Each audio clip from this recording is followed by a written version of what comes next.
All right, we're live. Good evening, everybody. Welcome to this week's edition of Throw It Thursday here at Pure It Bowling.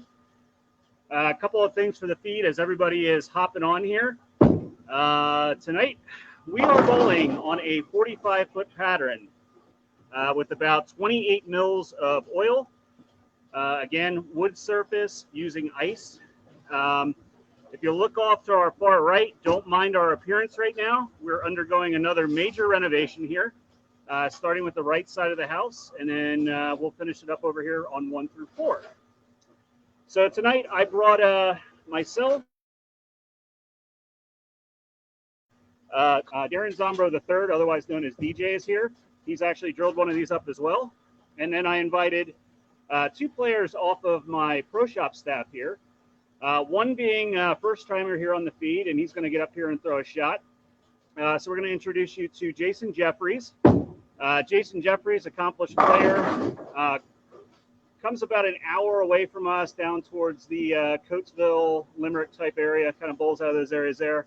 Higher rev rate, and he's actually taller than me, and I'm not the biggest guy in the building tonight. So, but Jason is actually throwing one of the demo balls we have here at Pure It. So this ball is not exactly fit for his hand per se, but he's going to be throwing some shots with the demo ball that's available here, just like you can come in and try. And then another returning guest who was here last week throwing a demo ball is Chris Wilson. He's also come back, wanting to throw this one down the lane and give it a go. So looks like people are starting to funnel in now. So again, let me go over a couple specifics. You're going to see the guys kind of throwing shots here. I may jump in here every once in a while and try to throw one down the lane. But it's more about these 3 kind of showcasing these. So, again, we are talking about the 4th installment in the Prism line. If you remember back, and DJ just sat in the front, the Prism Warp Hybrid. Okay, so going back pre-COVID, we had in the Prism line, the first one was a really strong cover stock, that ACT, the original formulation, which was that green-blue color solid. After that came a Prism Hybrid, utilizing that same cover stock. And then we got into the Warp portion of the Prism line. And that's when we went into that 2.0 ACT cover, which is that activator composite technology that we use. Surface prep on all of the balls you're seeing tonight. None of these have been touched, actually. These are all box finish. So what you're seeing go down the lane is how they come out. The most games anyone has on one, DJ probably has about 12 games, so he didn't really touch it much. So it's just a little lane shine, a little beaten out of there. The one I'm throwing down the lane has gone down the lane about 4 times, and the demo ball has only gone down the lane for probably about 3 games total. So seeing pretty fresh covers here. So Jason coming up here on lane 2. As you can see, Jason, higher rev guy, soft-handed though. So he's going to be able to get in, kind of wheel around the side of this ball a little bit and open up the lane. When you compare it, I was a huge fan of the Warp. If you remember back, the Warp had that 500, 2000 surface prep on it. The one we're throwing here tonight is 500, 1000, but then we go and we put some of that factory compound on it. So as you've heard in other feeds, and as I talk through some of the ball technology and stuff, by all means, don't be afraid to touch those cover stocks. Maybe brush a little bit of that compound up if you want to wake this ball up even more. But since we had just throwing this out in the lane, we wanted to make sure it was as true to form as could be right out of the box. So looks like we got a couple people coming in here. Matt Bradley, good evening, bud. Good to hear from you. Jason's getting 9 over here. I think he can do a little more than 9, but so kind of for the techie individuals out there, remember this is a 2.465. It has that 051 differential, and your intermediate diff is 0.018. Strong asymmetry in this ball here, but definitely very clean and a lot through the pins. So again, always like to ad lib with it. When you're watching the surface here, this is wood. If you think back, growing up, if you came through the wood era of bowling, we didn't have asim balls for most of the career coming up, right? It didn't come until we saw some stuff like the original Phantom, until we got into some of that asymmetry. So, on wood lanes, I tend normally to mitigate more to, symmetrical bowling balls, playing a little more down lane motion. But this one is really impressing me a little bit because even though it has that strong asymmetrical core in it, this ball is having no problems getting through the front part of the lane and still retaining energy through the pins. Remember, just like any other stream we do here, this is for you. So the more questions you ask, whether it be, comparing it to a different ball, it doesn't have to be in our lines. We prefer to answer those questions, but if you're looking for a comparison, this is the time to ask those questions. Obviously, if you tuned in on Tuesday, we had 35 time titleist Parker Bone III on with us, who talked a little bit about this ball and what he's kind of seeing out of it and what we can expect moving forward. So I know for me, this is going to be one of those balls that's going to be in the tournament bag for sure. And it's going to have a mainstay right beside that warp.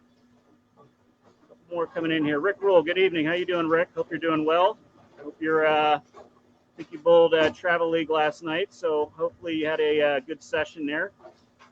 You guys, we got a couple guys here in the back that are switching over. It looks like Chris is going to try to throw a couple balls here. He's going to change some of the grips in the slug out of that demo ball to give us a different look. And if you remember back, Chris, not a ton of warm-up shots here, so he's going to do his best in the first one. But Chris is definitely a straighter player, lower rev rate. Ball speed is down a little bit.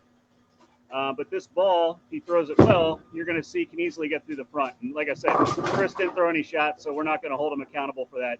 Just kind of like when I get up here and throw the first one, because it could be catastrophic.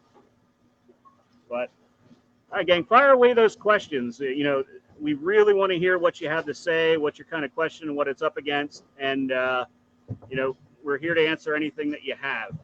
Obviously brought a lefty on again here to give you a different perspective. So anything you want to see with DJ, I do know DJ did bring his Prism warp into the building, so the original warp.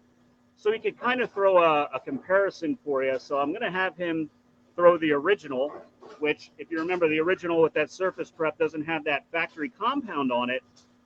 Even though it's a pretty clean piece, that regular Prism warp is going to be an earlier ball motion and see the lane a little differently. So it's not going to be as fast off the back end of the pattern. Chris got that one out of his hand pretty good. Very nice. Very nice. A lot of retention there. So if you notice, Chris's ball speed, he'll tell you, Chris battles some issues with the legs and stuff. So trying to get those going. But he really needs those cleaner pieces a lot of the times to help him get the ball through the front part of the lane with today's conditions that have a lot of friction down lane. So again, it's pretty encouraging to see a ball with as much asymmetry as this ball has easily get through the front part of the lane, but still have enough energy retention to go through the pins.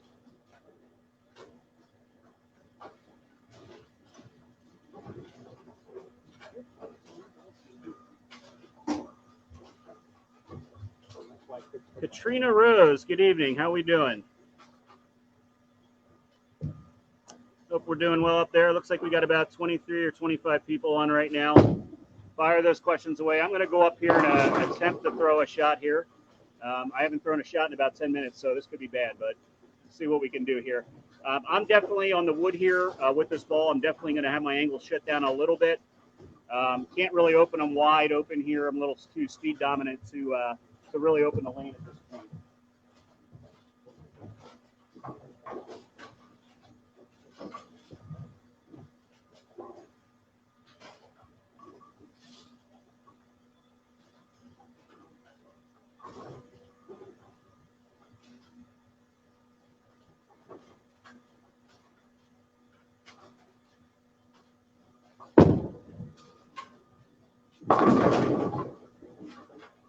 Bad for the first one after not throwing a shot for a while.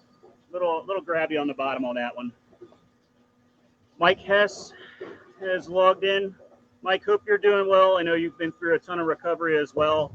Hoping to see you back on the lanes and not just at the bracket tables. I know what that feels like. All right, DJ, how about one more with this one here, and then why don't we throw that warp down the lane too, the original, to give a comparison as well.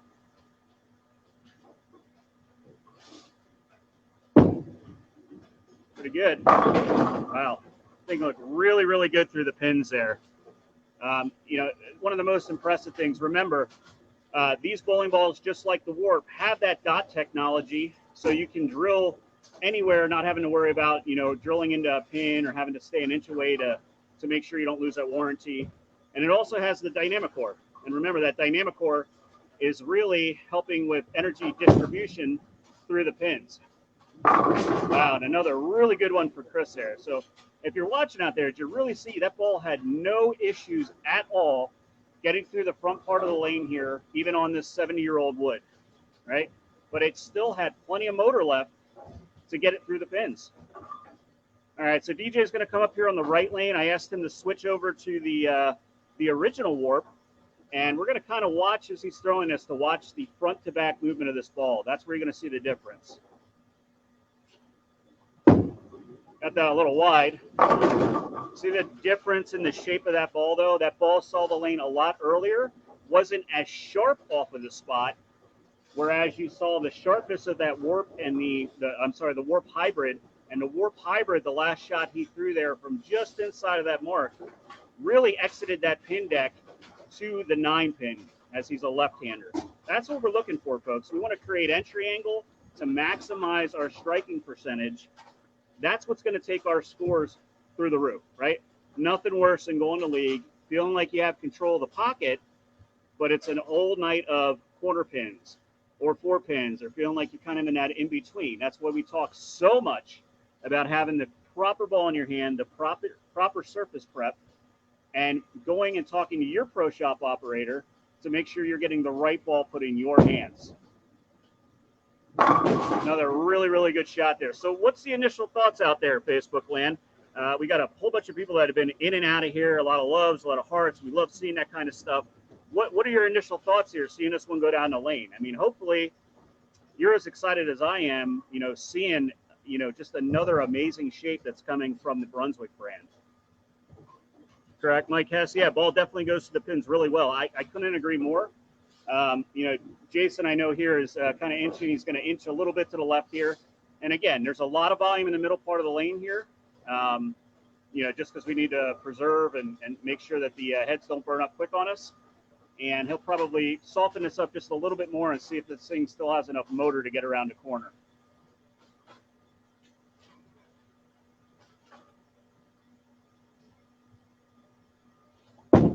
I got his hand around that a ton. Yeah. I didn't think you liked that one off your hand.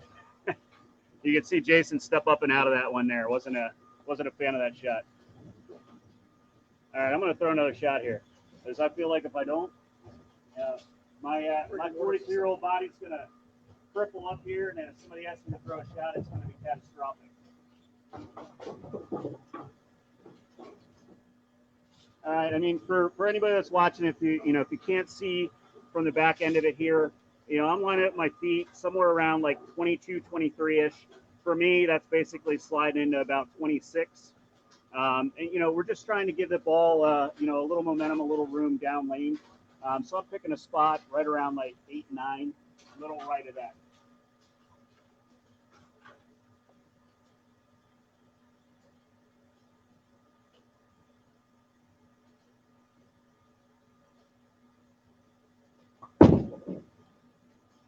That was left what I was looking at, so not the greatest shot.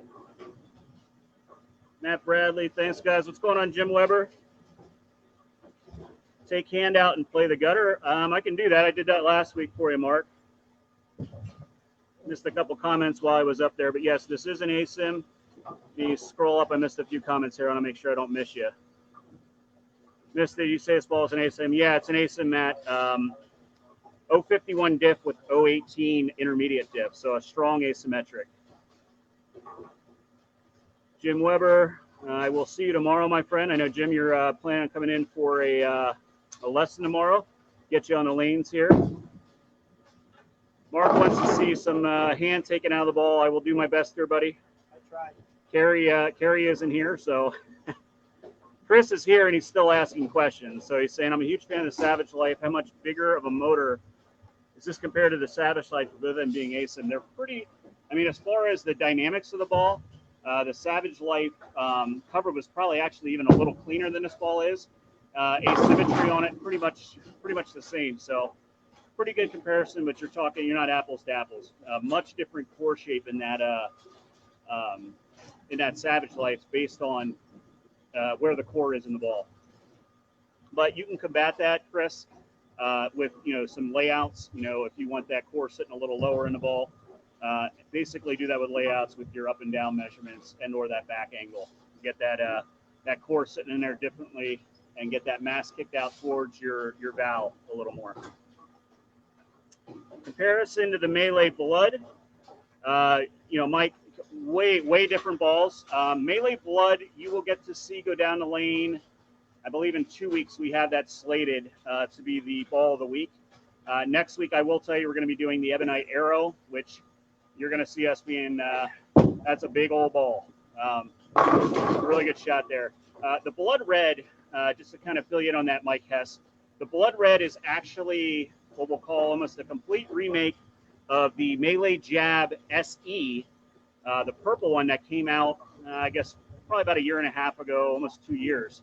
That was a special for when you bought so many price point balls with your distributor.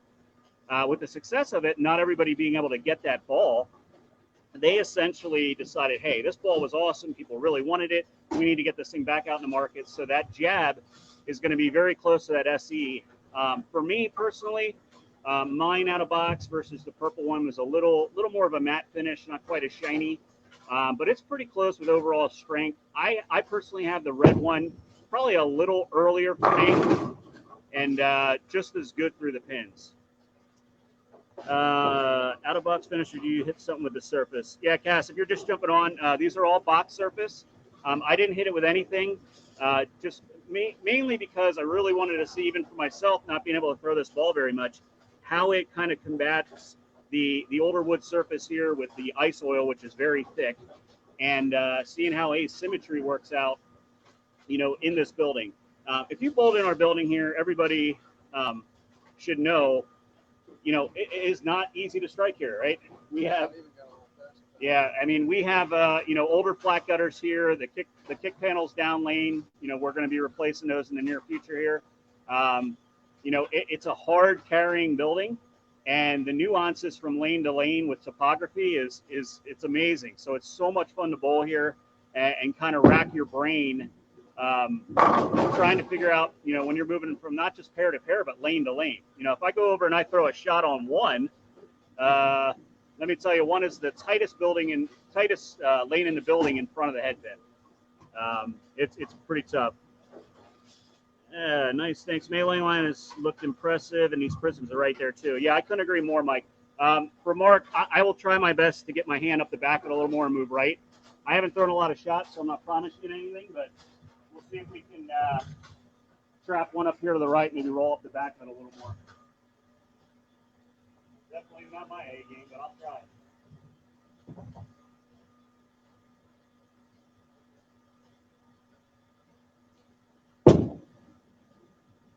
Not bad.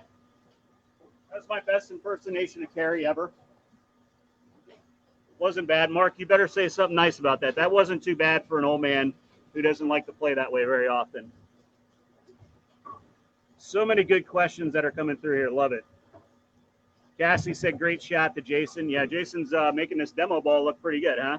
So, remember, again, I know I'm kind of saying some of the same thing over and over again, but yeah, we're here throwing these. Look, anybody that's out there watching right now, hey, if you're interested in, participating on one of these Throwing Thursdays, reach out to me.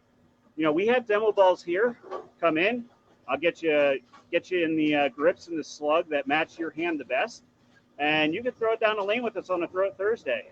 This isn't just about just staffers with Brunswick or staff with my building here. The general consumers. Come on in, talk to me ahead of time. We'll get you on the feed, get you throwing them down the lanes and see what you think. So the guys just changed over there. So again, we only have the one demo ball. So Jason just switched over everything, and Chris is going to throw another couple balls down here and see what he does the second time around on beating it up a little bit. Dominic, Nick says you get 2 points for that strike, Jeff. Well, Nick probably hissed at me after he said that. but I'm going to take it anyway.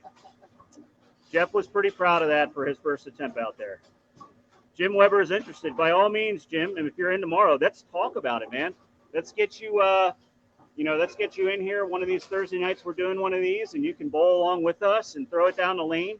Because again, everybody, the reason we're doing these things, yeah, we love our brands. We love the brands of Brunswick. But we love even more than that sometimes is to help you be the best player you can be, right? I want you to be the best version of yourself. And I want to make sure you, when you're purchasing a bowling ball, whether it's from me or it's from a pro shop of your liking, that you're getting the best education that you can to make the proper purchase. Okay, there's nothing worse than going out and spending a whole bunch of money on a bowling ball that isn't going to work for you. All right. Terry Mize, let us know when you have a urethane day. Yeah, Terry. Terry's on there. Him and Matt kind of love that purple hammer. I think Terry probably used a little bit of urethane over the weekend in his 8th place finish down there at the regional in Towson. So pretty awesome. Alyssa Balicki, hey, how you doing? Throw It Thursday, baby, is correct. Somebody just told me right before I got on the feed here that you drilled your first bowling ball yourself today. So that's cool stuff. You'll have to tell me about it. Shout out to obviously my buddy there. I'm sure you were with TJ. Haven't got to see TJ Trout for a while, but another one of the good guys in the pro shop game. If you have questions or you're up in that area, by all means stop by Strike Zone up there, and TJ can answer any questions you have on that front as well. We're all in this together, gang. Pro shops need to work closer and closer with one another, including proprietors and bowling centers. As we just want to bowl. This is awesome. I love nothing more than to be behind this microphone here, talking to you, and just talking bowling. Nothing better. Drill press is a little scary. The drill press is the easy part, Alyssa. Learning how to measure somebody correctly, get pitches correct, learning some of the physics behind layouts and stuff like that. That should be the scary part. The drilling part, that's the simple stuff. Patrick Abrams, would you consider this ball, if lanes are breaking down and normally used in asymmetric, would a pearl be a good option then? As they're breaking down, Patrick, kind of what you're asking there is kind of what a hybrid is kind of meant for. Really, really good shot there, Chris. Hopefully everybody got a peek at that one. Chris really gave that away. That ball didn't stop. That reminded me a little bit of maybe a little earlier than your Savage Life shape, but that was more through the pins, right? I think it's earlier. Yeah. I still think it's cleaner to the front. Yeah. And I like that. Okay. So, Patrick, to answer your question, I mean, the hybrid, that's exactly, what kind of the intention is. The hybrid is a step where we're trying to smooth out the wet dry. That's one of the best times to be using a cover stock of that nature, whether it's a symmetric hybrid or it's an asymmetric hybrid. So if you're on a big asim in the beginning and you're losing the front part of the lane and you want to kind of stick in that zone and you want to not have to chase it too quickly, by all means, yes, absolutely. You would go into a hybrid cover stock, which is going to get through that front part of the lane that's burned up a little bit, but still give you that shape you've been looking for. So often, the awesome thing is that, if you really like me, you love the Prism Warp, right? It's a no-brainer to put this in the bag, because when the Prism Warp, the original one, gets to be a little too early, this hybrid cover stock gets through that same portion of the lane, retains energy, so it actually kicks a little more down lane. So if I chase it, it's going to come off that friction harder and still give me the entry angle that I'm looking for. So really good question on that. Math is hard. Brandon, the hardest part of drilling a bowling ball is hitting the line. Now, we got some ways. You just got to close one eye and squint a little bit. You'll hit it every time. Say, Frankie Boyer's on the feed. Thanks, Frankie. Thanks for the call out there, bud. Hope you're still doing some bowling. Any other questions out there? We're at about the 25-minute point. Usually we do about a half hour. I can tell you I'm standing behind here. I don't know if I'm going to throw any more shots because I get stiff just standing here, but I love to talk. So fire those questions away. I think they're awesome. I think we all get educated together. And, the more we do that and we learn together, the more fun bowling is.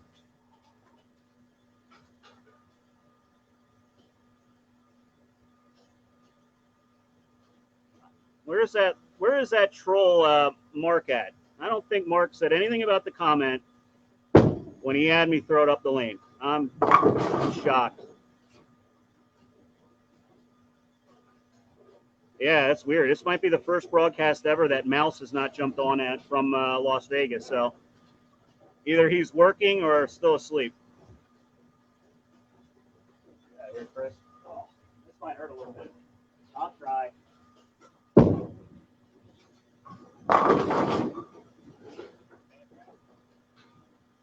Say bad rack? Bad rack. There's never a bad rack in this building. What are you talking about?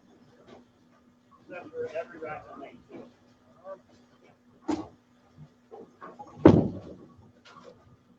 Wow, what'd you do to this lane, Chris? Burned it up? Goodness gracious. That's a 10-minute off shot there. Where is the most of the mass located in the core? Well, Brandon, as you know, that can change depending on the layout. So if you lay that core flatter, or in relationship to, if you recall it going pinned down, you're definitely going to shift the dynamic of how tall or shallow that core is. So, I mean, but if you're asking, mass neutral or positive, there's so much that changes with it. It's kind of a hard one to say off the bat. Now, the ones we're throwing here, they're on the taller side. Taller pins, shorter val angles. So we have that sitting above the equator. Just a move. That's not getting there. He moved in. Oh, he tried.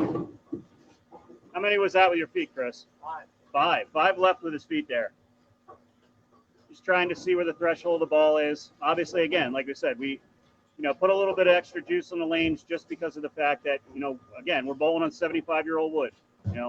We got these big old bowls sucking the oil up, actually sucking it in the other way because of the wood. So we got to make sure we get enough volume out there. BJ, every time I have seen, are you on like a 25 bagger right now? No, that's a couple. Okay, I must have missed those, but A couple sevens.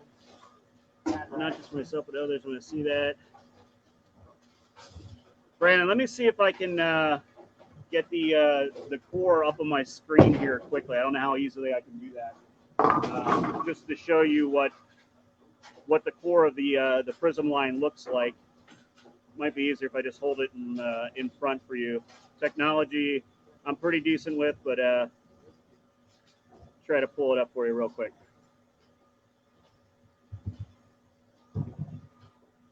Patrick, thank you, Jeff, for the info. Very helpful, not only for myself, but others that want to see where does this ball fit in my bag. Right, and Patrick, it is different for each and every player as well, right? So we'll give you feedback here, but again, it's really important to come in and have your gear evaluated by a pro shop so they can kind of see what you have in the bag, how your ball tracks, get all the parameters that are needed to drill a bowling ball for you. That's the most important part. You can look down on a rack of at a bowling ball, and I may look down at Jason's bowling ball and I see that his CG's kind of kicked to the right a little bit, and his pin is up above his fingers. Well, if you go into your pro shop and you ask for the same thing, that bowling ball is not going to be the same for you if your PAPs are different, your positive access point.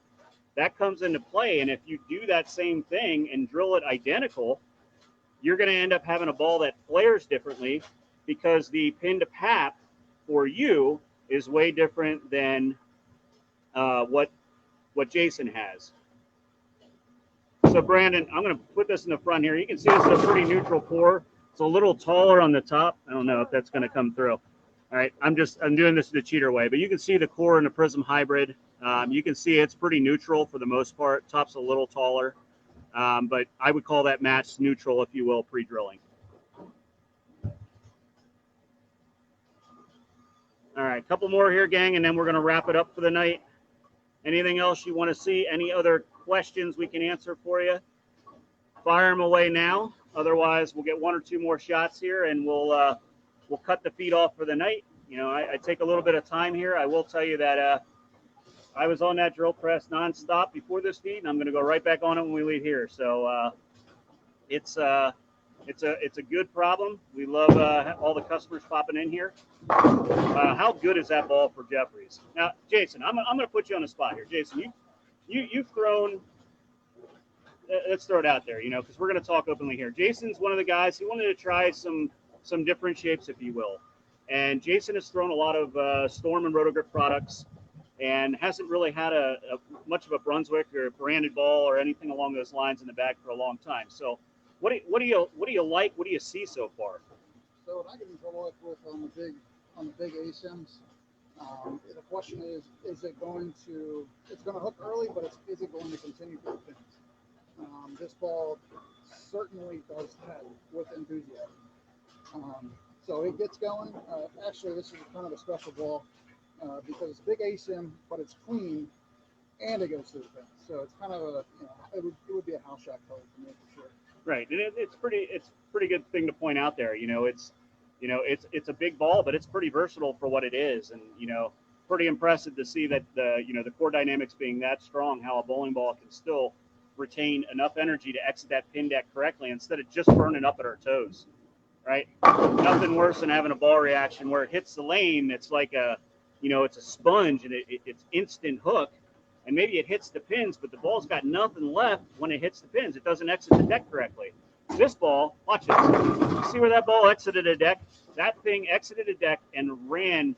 We hear split the 8-9. I'm going to call that more the fact that thing pretty much split the 8-9, but it ran that 8-pin over. That is huge. That is ball motion that is desired in anybody's bag. So, again, just getting a testament for that. You already heard Chris talk about it as well. With really liking the Savage Life and having something that's comparable there. This is definitely something that he would be looking into.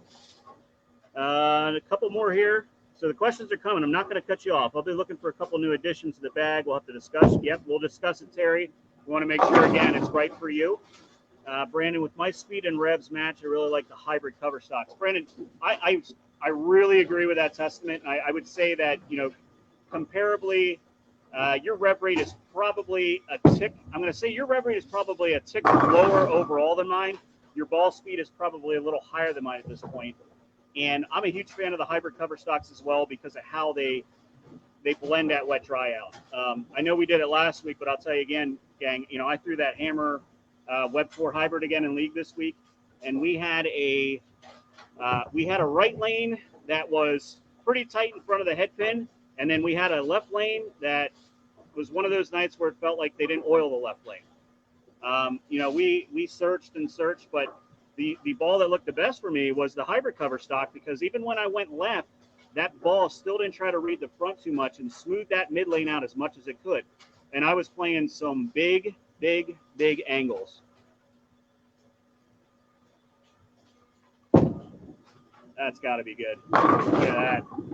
Unbelievable ball motion. And again, keep in mind, folks, this is not his grip in this ball. This is a demo ball. So I will tell you, this span is short for him, and he's still making this thing look good. So, all right. Ball motion with the big shop back. Yeah. In the pocket. Yep. It sucked it back. Yep. Right those are the no-brainers to get them off your hand, and the only thing you may be looking at is a stone 9. Those are those shots. So you go from that elated feeling and then that moment of, wow, did that really just happen? But, all right, gang, we are at the 34-minute mark. I really enjoyed talking to everybody again tonight. I love the fact that how many people are jumping on these feeds, asking, amazing questions, learning together, and that's what we're here for. So, again, always going to put some plugs out there. Please go out, check out the brands of Brunswick. Stop in and see me here. Let me talk to you about what is best for your game.